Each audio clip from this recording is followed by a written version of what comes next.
Well, if everyone's here, I'll call to order the regular Rosemount City Council meeting. Today's Tuesday, May 19th, 2020. If you would please stand for the Pledge of Allegiance. Was Pat. Stick around. You'll enjoy the next pitch. Go ahead, Mayor. Shasta. No, that's Ava. I pledge allegiance to to the flag of the United States of America and to the republic for for which it stands, one nation, under God, indivisible, with liberty and justice for all. Thank you. First of all, are there any modifications to the agenda? No, sir. So with no changes, I'll make a motion to approve the agenda. second.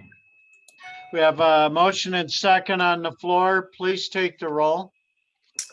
Weisenthal, Aye. Black, Aye. Trusty, Aye. Essler, Aye. Fresky. Aye. Motion carries 5-0. We'll move on to presentations. We have 3 this evening. First one before us is proclamation National Public Works Week and recognition of public works employees. And with that, I'll turn that over to our city administrator, Yeah. Logan Martin, or is Brian on here? Thanks, Mayor, members of the council. I'll give it a quick shot, and then Aaron, if you want to let Brian in, I know he wants to say a few words about his crew as well, and he is on the call in the waiting room. But as the mayor mentioned, May 17th through 23, the week we're currently in, is designated as National Public Works Week, and we're just really proud of our crew. We have a great crew of folks that keep your streets plowed and your trees trimmed and your utilities working. We're excited to honor them tonight. But Brian, it looks, when I'm flipping the screen, looks like Brian is on, and let's give him a chance to say a few words about his team as well. Thank you, Mr. Martin. Mr. Mayor, city council members, I just wanted to, let you know that I think my staff is really they're the ones who do all the work. I do my best to stay out of their way. Those guys are out there, they're doing the plowing. They're out there when the weather's lousy. They're the ones who are coming in after hours if there's a water main break, if there's a sewer backup. I know they do a lot of support. They help a lot of the folks around City Hall, and I know we work pretty well with the Parks and Rec department as well, just trying to keep things going well there with athletic fields. So I just appreciate all the support there. And one of our other big goals, of course, I see the chief is on there, so we want to make sure that chief, when you need it, you got water and as much as you can use. So with that, my crew might be a little in the background, and we're all okay with that for the most part. So we just want to say again, thank you for all your support, and that's all I've got to say. Thank you. So with that, thank you, Logan and Brian. I do have a proclamation that I'd like to read. The proclamation states, whereas public works services provided in the city of Rosemount are an integral part of our citizens' everyday lives, and whereas the support and the understanding and informed citizenry is vital to an efficient operation of public works systems and programs such as water, sewer, streets, and public buildings. And whereas the health and safety and comfort of Rosemount residents greatly depends on these facilities and services. And whereas the quality and effectiveness of these facilities, as well as their planning, design, and construction, is vitally dependent upon the efforts and skills of our public works officials. Now, therefore, as mayor of the city of Rosemount, I hereby proclaim the week of May 17th through May 23rd, 2020 as National Public Works Week in the city of Rosemount. I call upon all citizens and civic organizations to acquaint themselves with the issues involved in providing our public works and to recognize the contributions which public works officials make every day to our health, safety, comfort, and quality of life. And with that, all I'll say is this year with COVID-19 and the stay at home since March, many of our residents who normally would not be around in a normal year are out and about and observing public works employees' activity much more this year. All you have to see is look at the people out utilizing our trails and various playgrounds and bike paths around the city. So to our public works employees, thank you. And with that, we'll move on to item B, recognition of new firefighters who are completed their probationary period. And with that, I'll turn this over to Chief Schroeder. Thank you, Mr. Mayor, City Council. Yeah, we have two unique firefighters coming off probation effective June 1st, Corey Sear and firefighter Christina Horner. We knew early on with these two that they were going to have a big impact on our department. In fact, I'll go back and safely say that when I interviewed these two, I knew these two were going to be something special out of the gate, and they definitely did not disappoint. They came into the department and had an immediate impact on our group, our current group that was on, and they took things on. They were very active. They got involved. In fact, I think these two have a bucket list they're trying to work on to see who can all do each other's bucket list. They're both very, very competitive. When they went through firefighter 1 and 2 training and hazmat training, I know on a number of situations, they came out number 1 and 2 of a very male-dominated class, which was very impressive. And they represented the city of Rosemount at a very high level. And I've observed these two personally on a number of occasions at calls, and the interactions that they had with family members on some very tough situations is nothing but outstanding. And I'll save my big speech when we do something formal in the future at this regular city council meeting when we're back in the chambers. But I just like to say that I'm very proud of these two. I'm glad they're on my team, and they're going to be around for a long, long time. And I fully expect in 20 years when I come back, they're going to be in big roles here at the department. That's just the way these two carry themselves. I'm very proud of them. Well, with that, I'll say thank you on behalf of the council and the citizens of Rosemount. We're thrilled to have them part of the team. And we'll look forward to a public face-to-face event on down the road. Won't give a date yet. Sounds good. So that concludes item 3B. We'll move on to 3C, which is communications coordinator introduction. I'll turn this over. Our city administrator, Mr. Martin. Thank you, Mayor, members of the council. Assistant Administrator Emmy Foster is on the call tonight as well. And Emmy and I are both absolutely thrilled to present tonight to you Lee Stoffel as our new communications coordinator. And so as you saw in your council packet and via some of my weekly updates, we had a extremely strong turnout for this position. Over 140 applicants applied. We whittled that down and did 17 initial kind of fast-paced 30 or 45-minute Zoom and go-to meeting interviews, which was a new normal for all of us. And then we ultimately whittled that down to 3 highly qualified candidates and brought them in for socially distanced in-person interviews. And Lee was one of those finalists. And I've had the chance to know Lee professionally and personally for a number of years, have been kind of admiring the city of Hastings social media and marketing and publications work from afar for many years. I think people know that I've got a fairly deep familial connection to the city of Hastings, so I kind of follow that of interest and follow them as well, just from a government standpoint and just the wonderful work that they've been doing, and always kind of had our eye on Lee. And so when she chose to apply, we were just ecstatic, and she beat out a really strong field of candidates, both with private sector and government experience.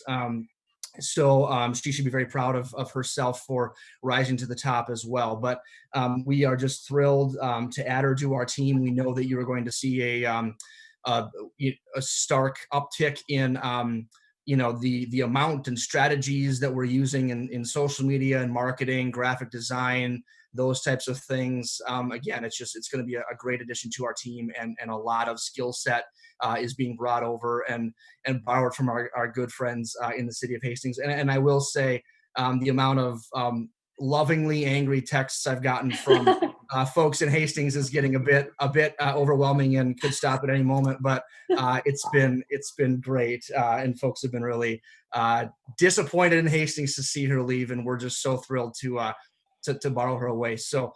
Emmy, I said too much as normal, but feel free to jump in or add anything you'd like to say as well.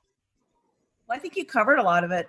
We are just really blessed and excited to have Lee coming on board, and she's starting June 1st. So she will be having an interesting introduction into the city of Rosemount. But she's been really easy to work with so far and getting things kind of lined up. And she's here tonight.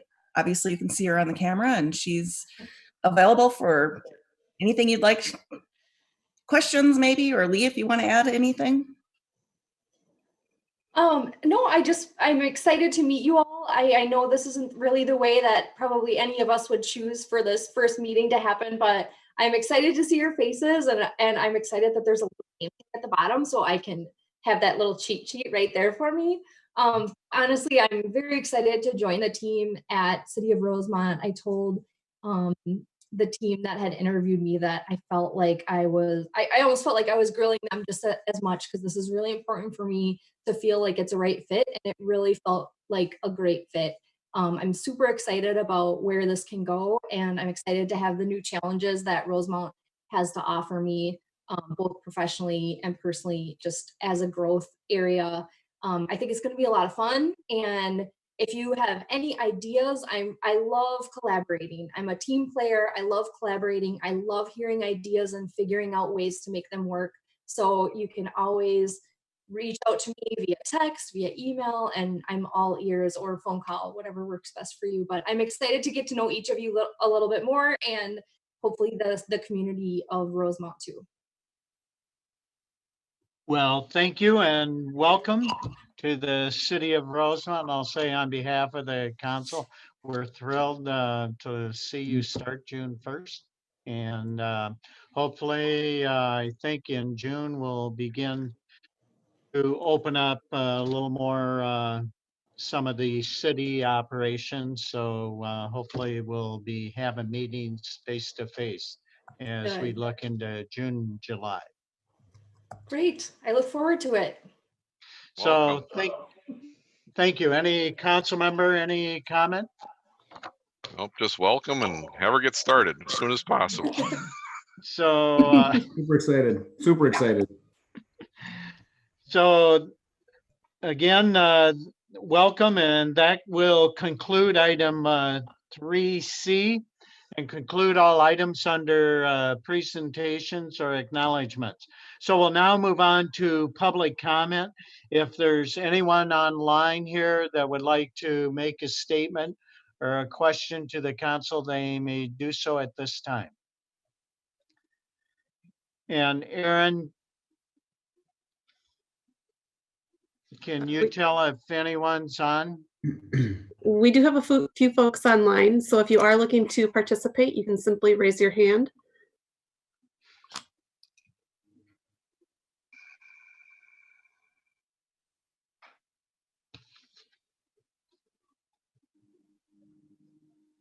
And just in case they don't know, Aaron, right there should be a button on the bottom button bar that says raise hand.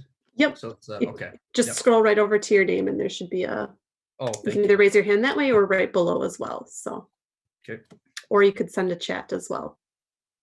But nothing at this time. So I'll just wait a few more seconds.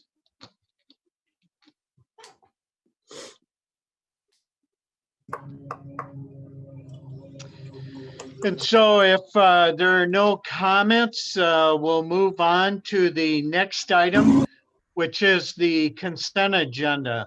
So are there any items any council member would like to pull from the consent agenda? Yes, Councilmember Fresky. I'd like to pull 6F and 6G. Okay.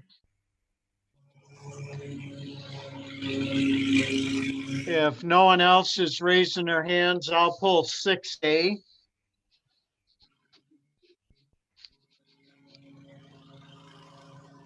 So I think with that, we'll have 3 items pull, A, F, and G. Oh, Councilmember Weisenthal? If there's no other ones, I'll move the consent agenda with items A, F, and G removed for further discussion. Second. So we have a motion on the floor, Councilmember Weisenthal, second, Councilmember Essler. Any comments? If not, please take the roll. Black, Aye. Drosty, Aye. Essler, Aye. Fresky, Aye. Weisenthal. Aye. Motion carries 5-0. So I'll now move to item 6A, the bills listing. I pulled this one since the governor's declaration in March, early on, March or early April, we had a brief discussion as a council level to credit the bars, restaurants, and massage parlors and tobacco facilities, since they were not allowed to be open by the governor's declaration. We told staff to move forward with that, and you're seeing the credits on this listing of bills. And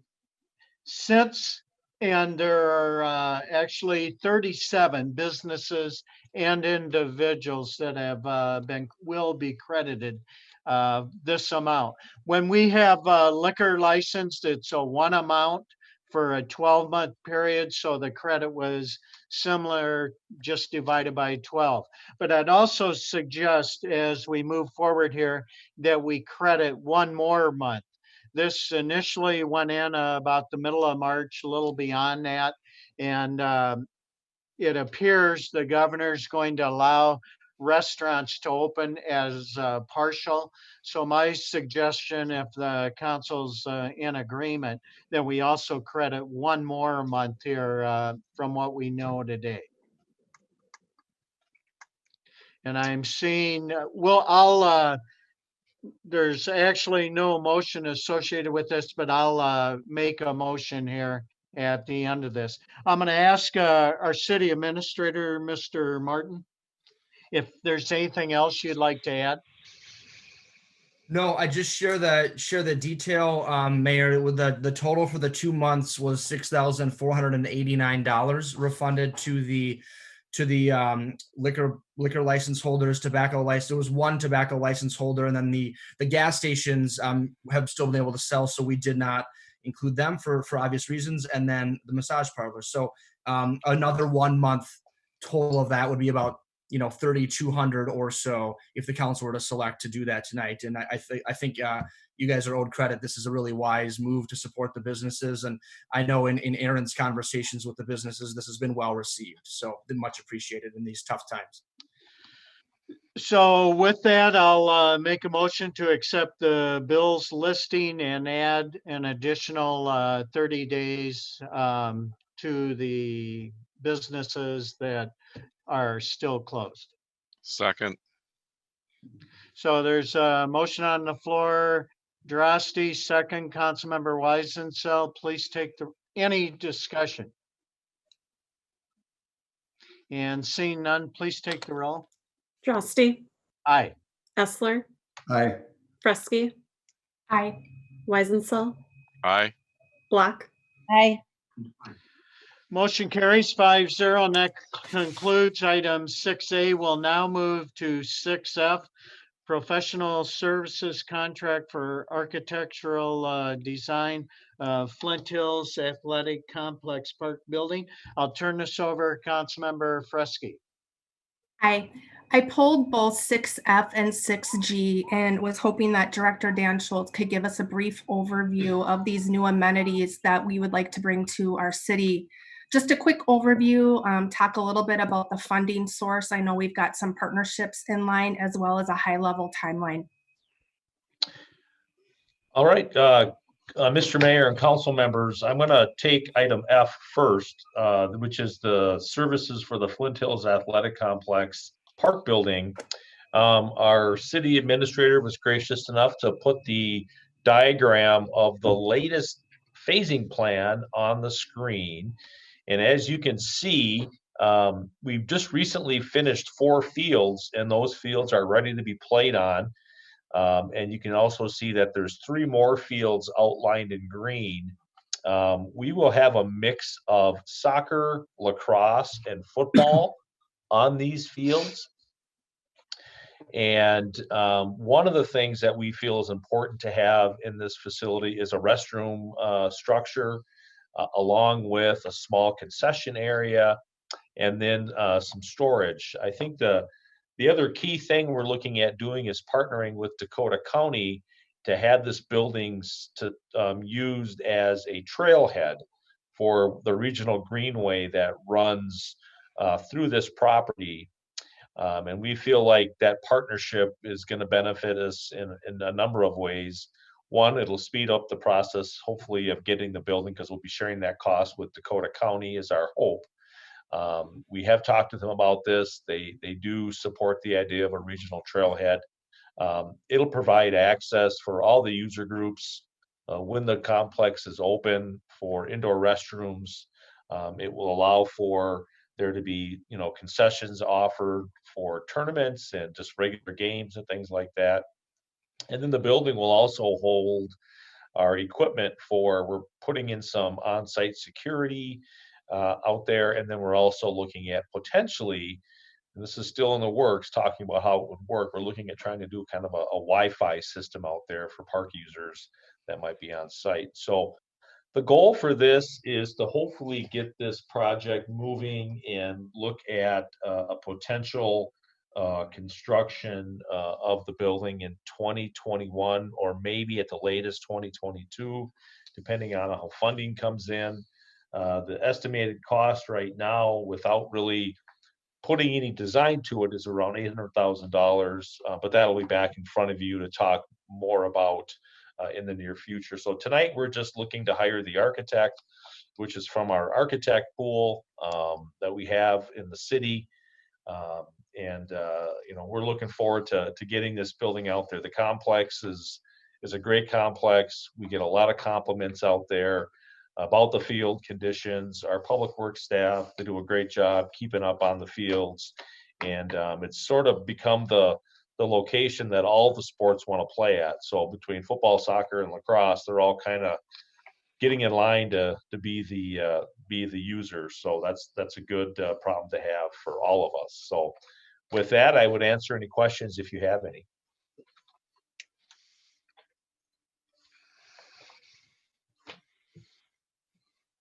Mayor, you're on mute. Thank you. I cannot see council members on here except for you, Heidi. Oh. Is somebody dropping the screen here?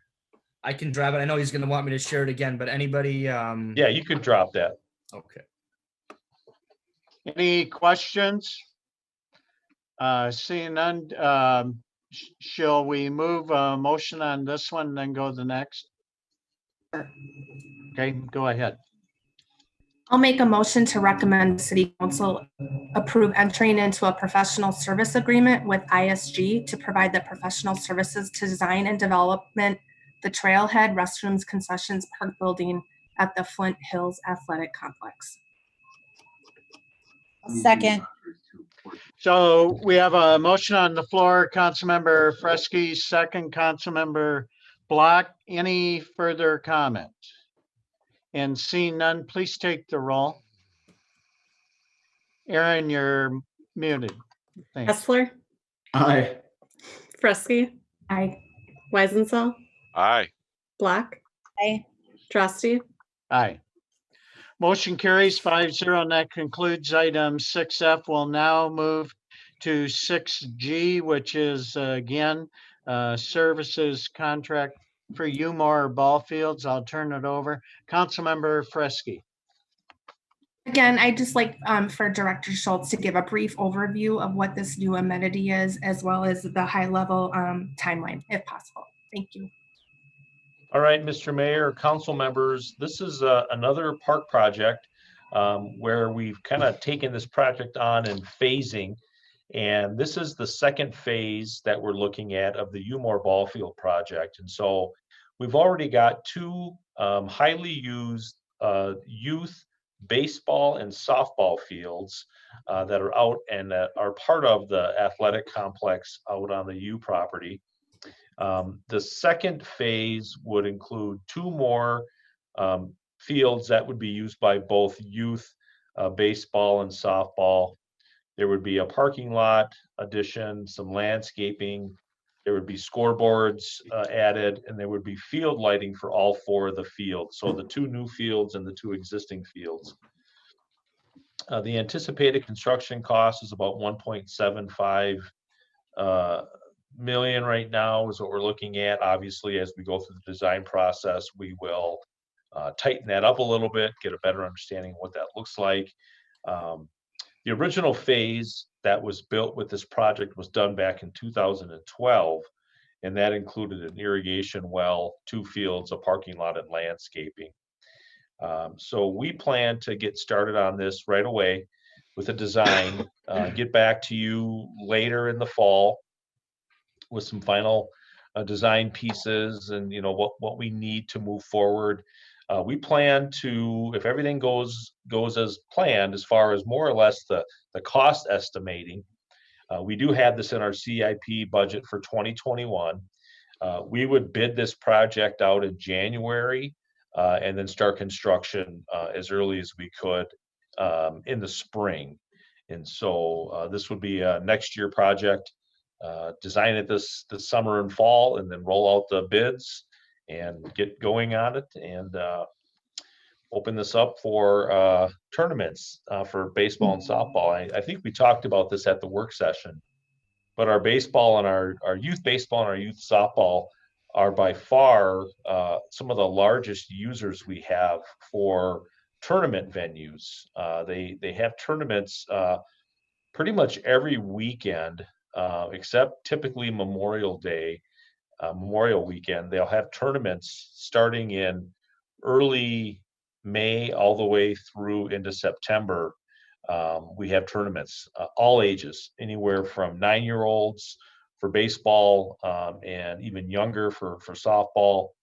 And the softball fields that these fields are multi-purpose, but for softball, for fast pitch, they can be used anywhere from 5-year-olds up to the collegiate level, because we do have the DCTC team that does use those facilities and has helped us with improvements in the past. So with that, I'll stand for questions if there are any.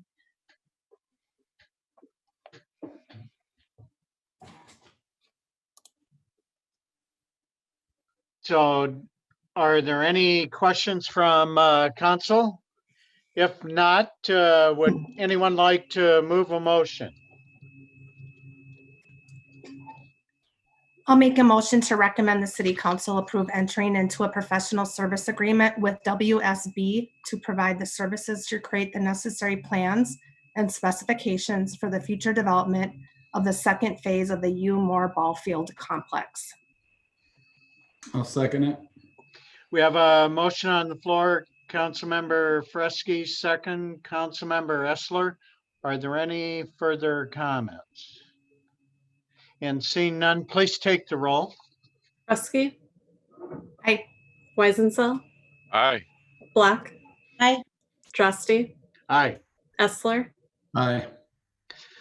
Motion carries 5-0, and that concludes all items under the consent agenda. We do not have any public hearings, and we do not have any unfinished business. So we'll move on to new business. We have one item before us this evening, which is a request by CNC Development LLC for a planned unit development master development plan with rezoning, a preliminary plat, and comp guide plan amendment approval to develop 151 single-family lots. And with that, I'll turn this over to Ms. Lindquist, our Community Development Director. Thank you, Mayor, members of the council. I'm going to share my screen. You got it? Yep. Yes. Okay, great. Because I don't see it. And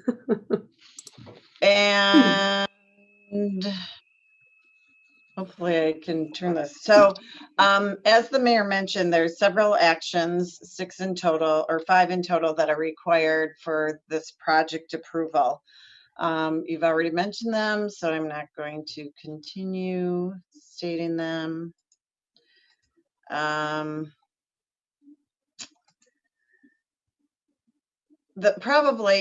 here, let's start here. So this is the site. It's at the edge of the Connemara Trail. We'll be constructing this portion this summer.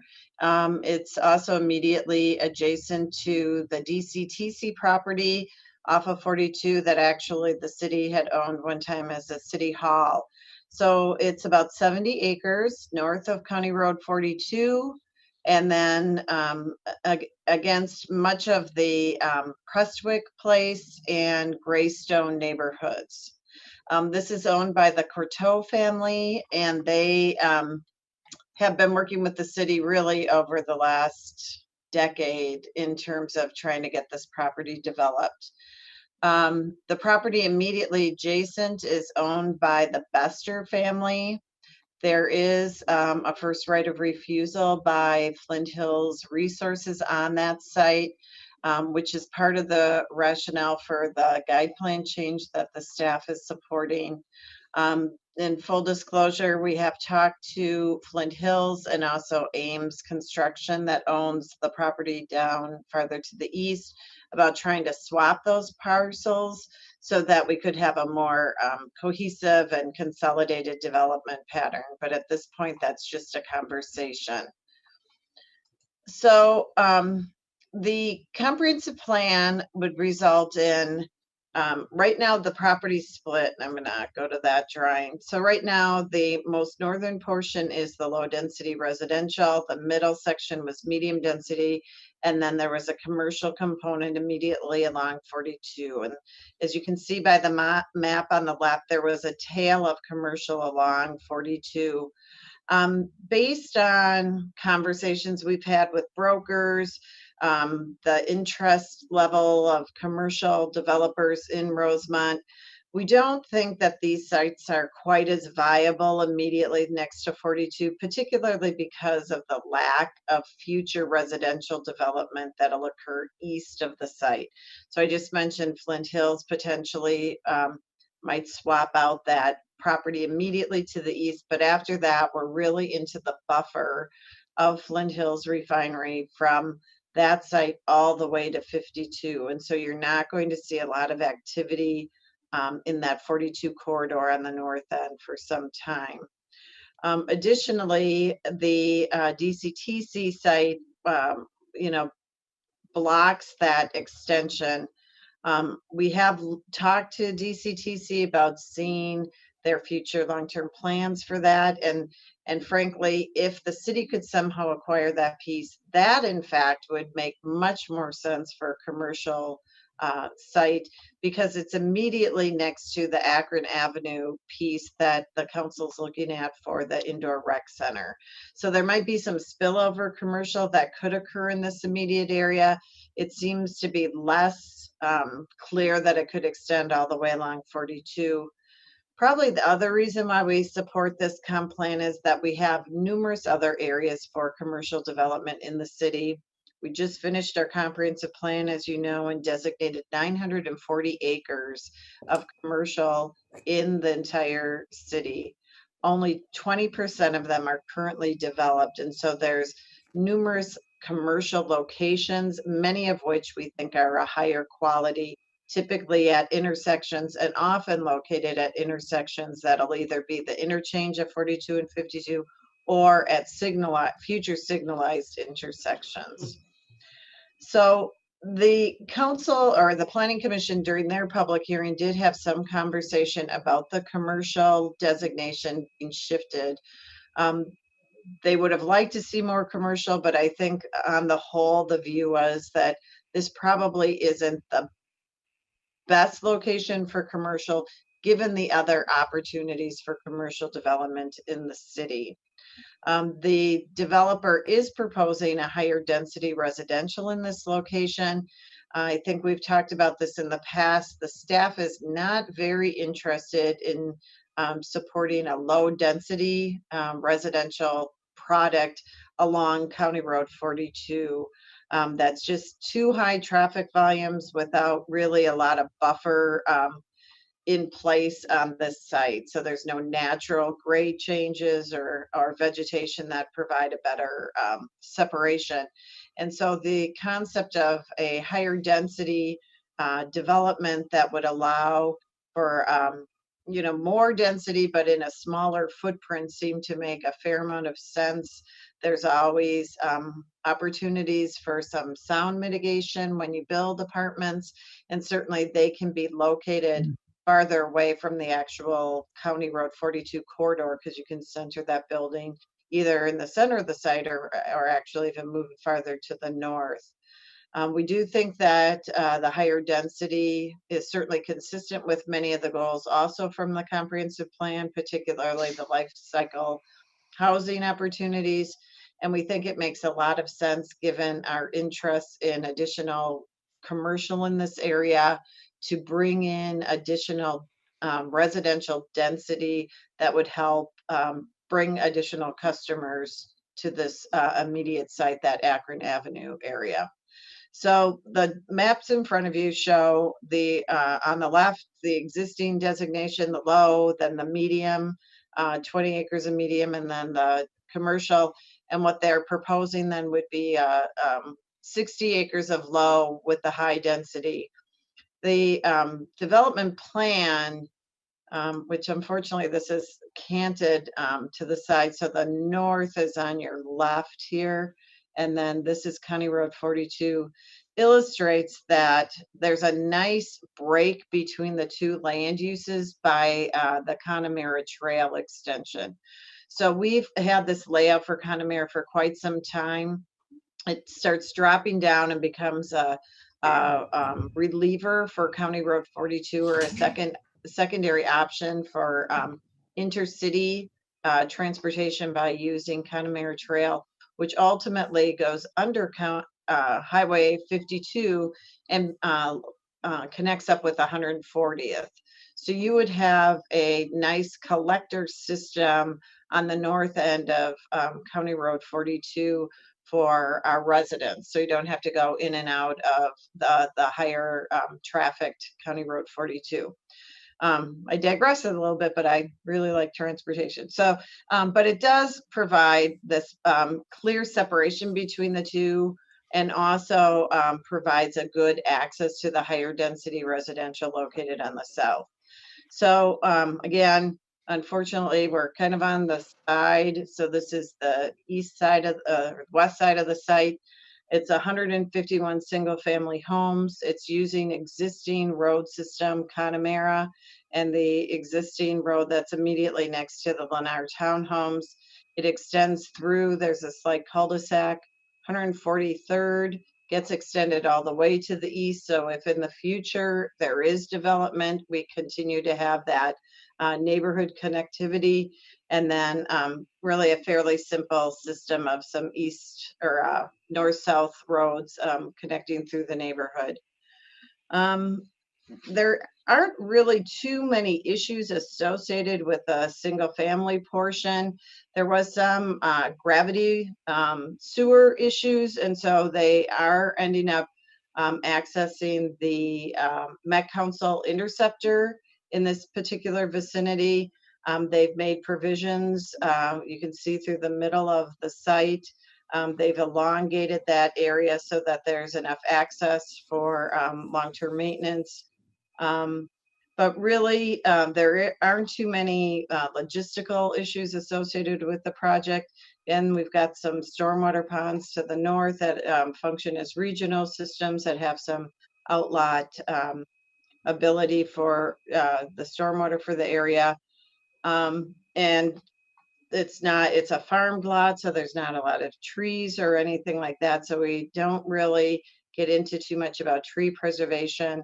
Their landscape plan complies with the landscaping requirements for the single family home. And so I don't have all that much to say about that. The southern portion that would have some type of apartment, the applicant is requesting a PUD because it functions as a small lot PUD, similar to the Prestwick place. And so the entire area would be rezoned to this PUD standard. Because the apartment user hasn't been identified at this point, they will need to come forward in the future with a site and building plan approval that would require a public hearing for the apartment piece. We do want to make sure that the residents in the northern portion of the site recognize that's an apartment piece. And so there's the requirement that they sign that appropriately, that, you know, higher density residential would be coming. So I think that's probably one of the main points is, as you know, often once the neighborhood gets in there, it's more difficult to have a differing land use. And so we want to make sure that there's plenty of knowledge about the apartments, as well as this potential through road connection should something occur to the east.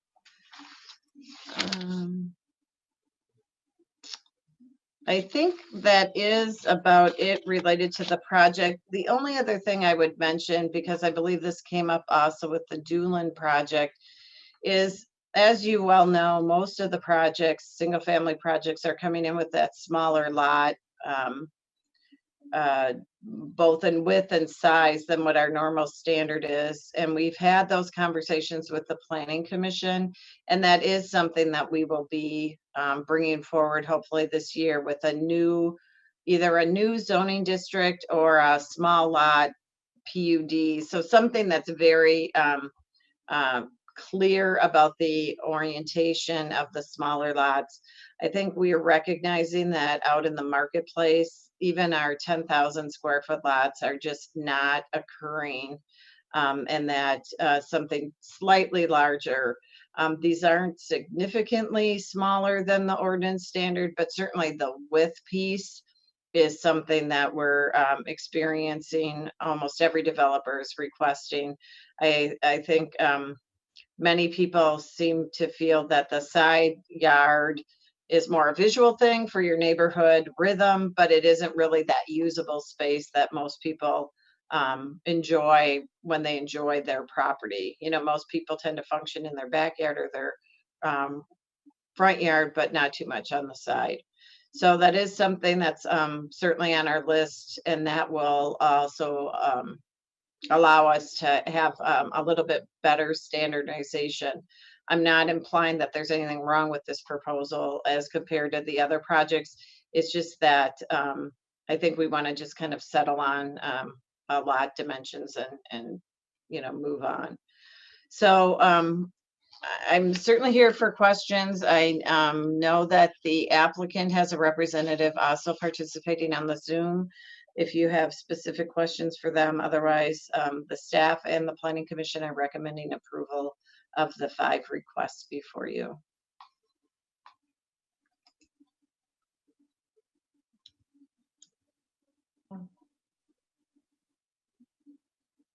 Looks like you're muted, Mayor.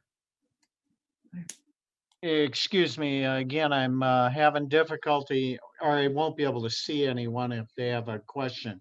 But one question I have quickly, Kim, the easement along just north of 42 that goes from the northwest to the southeast, and if I'm not mistaken, we have wells that are located in there also.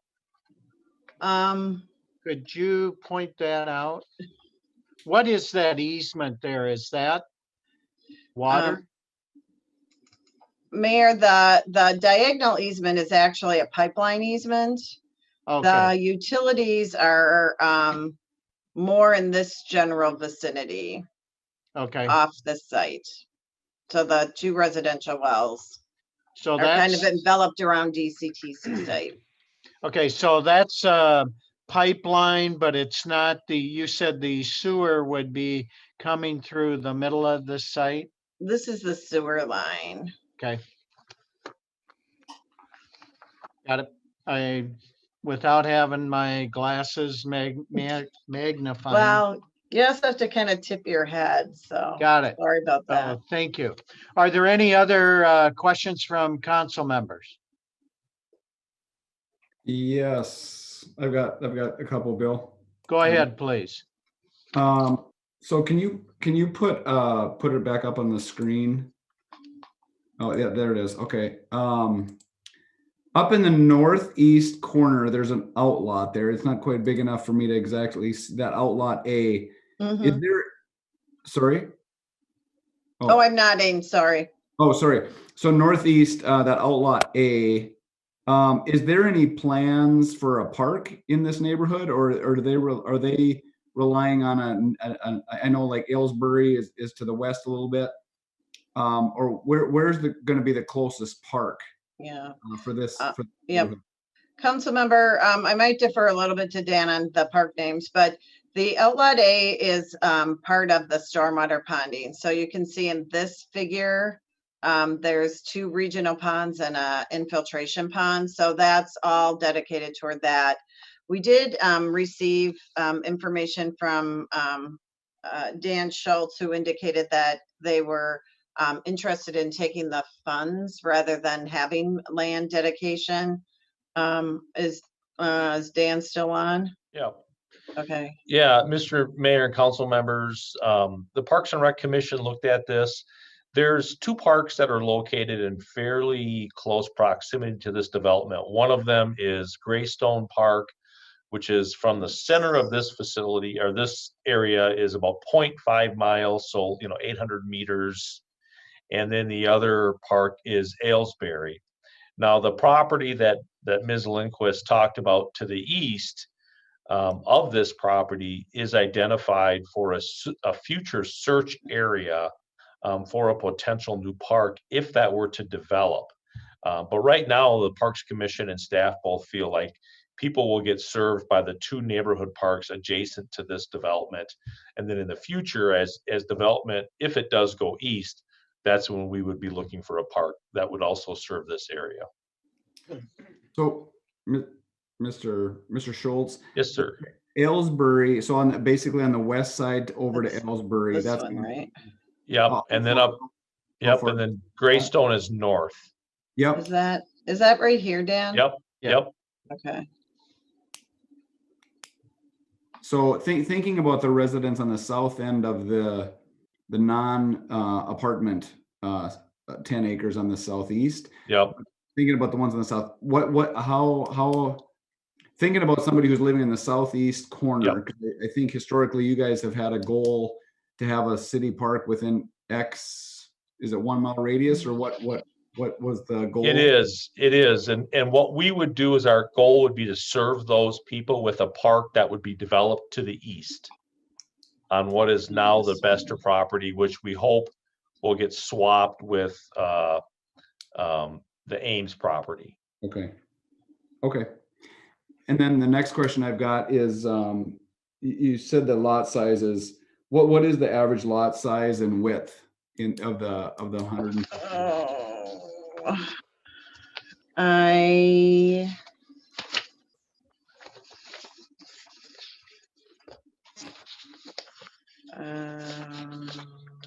know the developer has that. It's on page 109 of our packet. Oh, thank you.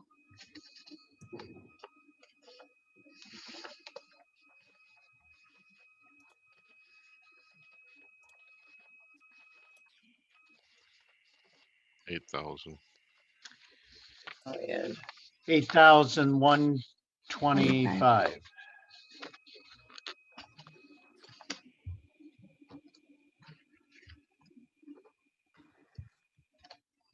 Yeah, the T-bone.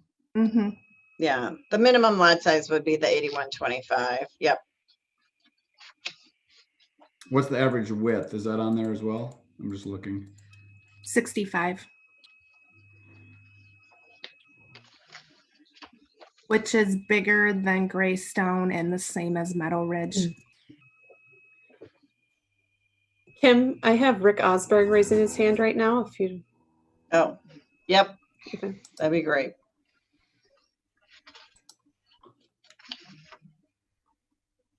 Go ahead, sir. Good evening, Mayor and Council. Just to clarify the average lot width, 65 feet is the minimum width on our project. Average lot is somewhat greater than 67, maybe 68 to 69 feet. Thanks. Okay, thank you. Okay, thank you. That's all I had. Okay, any other questions, council members? Mayor. Go ahead, Councilmember Block.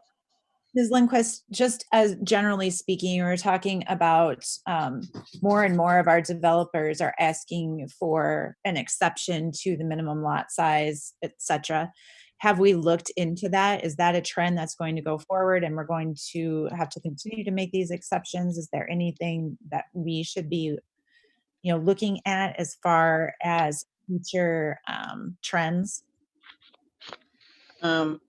Councilmember Block, I do think that is the way things are going. For example, our lot width under the existing R1 is 80, and most of these are looking at around that 65, which the 15 is the reduction in the side yard setback that they're requesting. So, I think things are just becoming more compact, and I'm not sure that people frankly are uncomfortable about it. What I will say though is that we're running into issues with hard surface coverage. People are really investing in their property, but often to the built environment, and so they just want to put a whole lot of potatoes in their bag. And so I think that's one of the things we're going to really have to look at is our hard surface coverage is directly related to our stormwater plan. And, it's so one person's over 1% or two people, that's fine. It's just the holistically, we don't want to have to make huge investments because we've kind of willy-nilly on each individual. So I feel like that is something that we need to spend a little more time on because I think people are getting what they need generally out of their lots, the usable space in their backyard, that kind of thing. But when you're filling it up with hard surface, that's where we're getting a lot of conflicts. And as you know, people often build without permits. So we're finding it kind of after the fact. And so it's kind of doubly difficult because they did something without permit, but then they're also, kind of screwing up our stormwater plans. So I think we might have to think harder about that. And maybe some of it's a configuration thing, not just a size thing, because you want your usable space, like I said, more in the back and front and less on the sides. Thank you. Are there any other questions?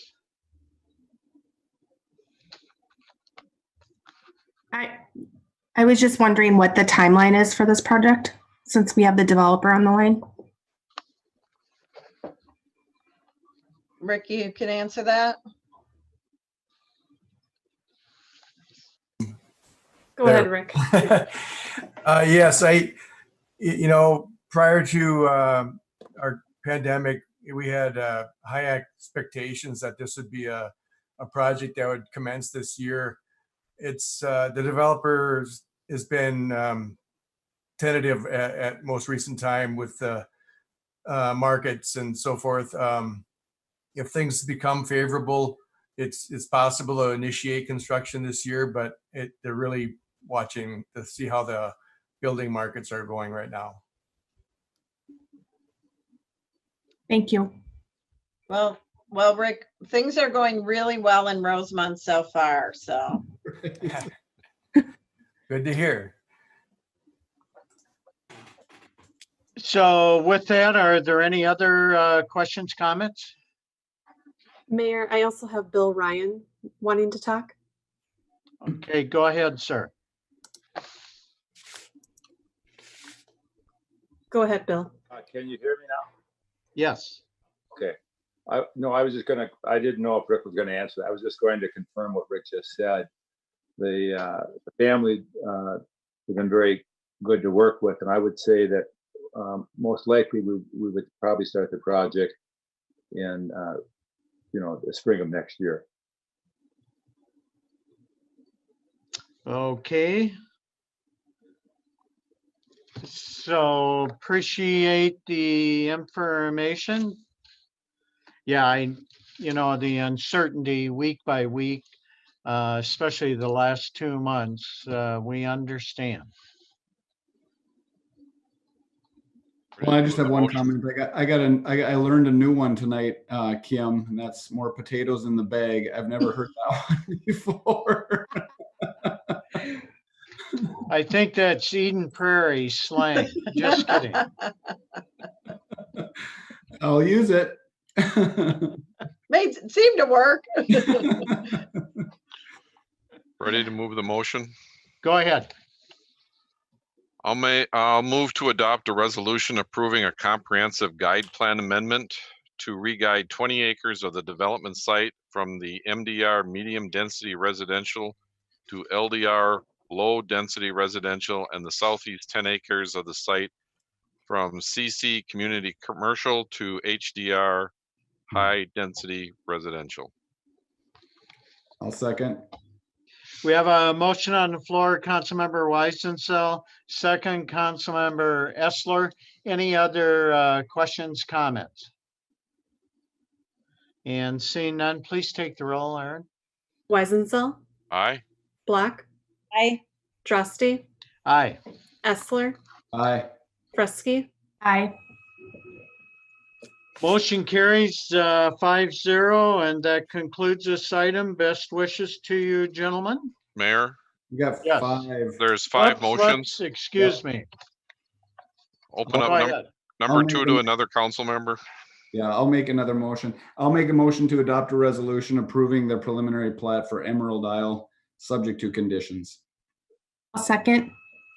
Motion, Councilmember Essler, second, Councilmember Fresky. Any discussion? Seeing none, please take the roll. Black, Aye. Drusty, Aye. Essler, Aye. Fresky, Aye. Weisenthal, Aye. Motion carries 5-0. Motion 3. I'll make a motion to adopt an ordinance amending ordinance B, City of Rosemount zoning ordinance for Emerald Isle to rezone the site from AG agriculture to R1 PUD low density residential planned unit development and R4 PUD high density residential planned unit development. I'll second. We have a motion on the floor, Councilmember Fresky, second by Councilmember Block. Any discussion? Seeing none, please take the roll. Drusty, Aye. Essler, Aye. Fresky, Aye. Weisenthal, Aye. Black, Aye. Motion carries 5-0. Next motion. I'll take this one. Motion to adopt a resolution approving the planned unit development master development plan for Emerald Isle, subject to conditions. Second. We have a motion on the floor, Councilmember Block, second, Councilmember Weisenthal. Any other discussion? And seeing none, please take the roll. Essler, Aye. Fresky, Aye. Weisenthal, Aye. Black, Aye. Drusty, Aye. Motion carries 5-0. And one more motion. I'll move the motion to approve the planned unit development master development plan agreement for Emerald Isle and authorize the mayor and city clerk to enter into the agreement. I'll second. We have a motion on the floor, Councilmember Weisenthal, second, Councilmember Fresky. Any further discussion? And seeing none, please take the roll. Prusky, Aye. Weisenthal, Aye. Black, Aye. Drosty, Aye. Essler. Aye. Motion carries 5-0, and that concludes all items or all motions with this one. And now, gentlemen, best wishes to you as you look at the future. Good luck. So with that, that concludes item under new business. We'll move to announcements, and I'll turn over to our city administrator first, Mr. Martin. Thank you, Mayor, members of the council. A couple of quick staff item updates for tonight. First, based on the governor's most recent orders surrounding the COVID-19 pandemic, allowing for partial customer service facing industries to open, City Hall opened today from 8 to 12 for customer interactions, and we will be open from 8 to noon each day going forward until further notice. And so we have our COVID safety plan in place. Next time folks are in City Hall, you will see a number of different items that you haven't seen in the past. So plexiglass barriers protecting you and our customer service folks, markings on the walls reminding you of social distancing, and then we're also limiting the amount of residents in City Hall at any given time to 5. So this is all caveated with, of course, please continue to utilize as much technology and online activities. We've learned over these past few months that a lot of government's work can happen digitally and can be done remotely, which has been an interesting thing for, I think, government to experience, and hopefully residents as well. And so for our protection, for your protection, please continue to use those things as much as you can. There are still drop boxes for permits available in both vestibules, and we would encourage you to use that. But you are certainly welcome to come to City Hall from 8 to noon each day, again, with those limits that I had just mentioned. So we're excited to roll that out. Let's see. And then beyond that, we're kind of in status quo mode. We expect an additional order change from the governor tomorrow afternoon, giving some guidance as to what may be opening next and when. So this goes with restaurants, places of worship, salons, etc. And then our park and rec staff is also waiting for updated orders on any changes that might bring for youth sports and amenities. And we've kept our fields and conditions to do as quick of a rollout as we can.